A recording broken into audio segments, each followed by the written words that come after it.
ഞങ്ങൾ കാണും, പഴയ തമാശകൾ പറയാൻ തുടങ്ങിയാൽ ഇതിൽ ചിരി, അറിയാതെ ചിരി ചിരിക്കും. അപ്പോൾ എൻ്റെ കൂടെ പ്രൊഫഷണൽ മാനേജർ ക്ലിൻ്റൺ പെരേര വന്നിട്ടുണ്ട്. എന്നോട് ജോയ് സാർ നിങ്ങൾ ഡേറ്റ് ചോദിക്കുക, ഡേറ്റ് ഒരു മണിക്കൂർ കഴിഞ്ഞിട്ട് ശ്രീനോട് പറയും എന്നാൽ പിന്നെ ജോയിമ്പോൾ പിന്നെ കാണാം, ഒരു പൂപ്പല അഭിനയിക്കാൻ പോകും.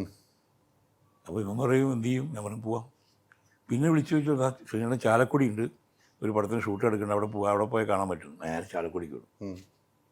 ആ എത്ര നേരം കണ്ടിട്ട് ഇത് സായി കുമാർ പരിചയമല്ലേ, സായി ഇത് ജോയ് മാത്യു, ഞങ്ങൾ സിനിമ എടുക്കാനൊക്കെ പ്ലാൻ ഉണ്ട്. എൻ്റെ ഡേറ്റ് ചോദിച്ചു, ഞാൻ കൊടുത്തിട്ടില്ല അതൊക്കെ പറഞ്ഞ് പിന്നെയും കോമഡി ഇരിക്കാം. ഫൈനലി ലാല്, ഇതിൽ അഭിനയിക്കുന്ന ലാല് ശ്രീനിവാസനെ സെറ്റ് കണ്ടോ പറഞ്ഞു, അത് നിങ്ങളൊരാൾ ഡേറ്റ് കൊടുക്കാത്തതുകൊണ്ടാണ് അവൻ പടം ചെയ്തത്. അതൊക്കെ എന്ത് പടം ചെയ്യുന്നത്, ഞാൻ എന്തിനാ, നിങ്ങളല്ലേ ഹീറോ. അവൻ പറഞ്ഞു ശ്രീനിവാസൻ ഇല്ലെങ്കിൽ ഈ പടം ഞാൻ ഉപേക്ഷിക്കണം, അങ്ങനെ പറഞ്ഞു. അങ്ങനെ ഇതെന്നെ വിളിക്കുക. ആ സമയത്ത് ഞാൻ വീണ്ടും ദുബായി പോയതാണ് എന്തോ ഒരാവശ്യത്തിന്. എനിക്ക് ഓർമ്മയുണ്ട്, സൂപ്പർ മാർക്കറ്റിൽ നിന്ന് എന്തോ സാധനം വാങ്ങിക്കുമ്പോഴാണ് ശ്രീനേട്ടൻ ആ കോൾ വരുന്നത്. ശ്രീനേട്ടനോ ആദ്യമായിട്ട് വിളിക്കുന്നുണ്ടോ? ഞാൻ ചോദിച്ചു ശ്രീനേട്ടൻ എന്താ, അത് നിങ്ങൾ ഞാനില്ലെങ്കിൽ സിനിമ എടുക്കൂല എന്ന് പറഞ്ഞല്ലോ.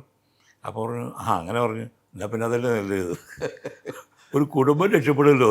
അപ്പോൾ കൗണ്ടറാണ്. അപ്പോൾ എനിക്ക് ചിരിയും വന്ന് കരച്ചിലും വന്ന് ഒരു കുടുംബം രക്ഷപ്പെടുമല്ലോ.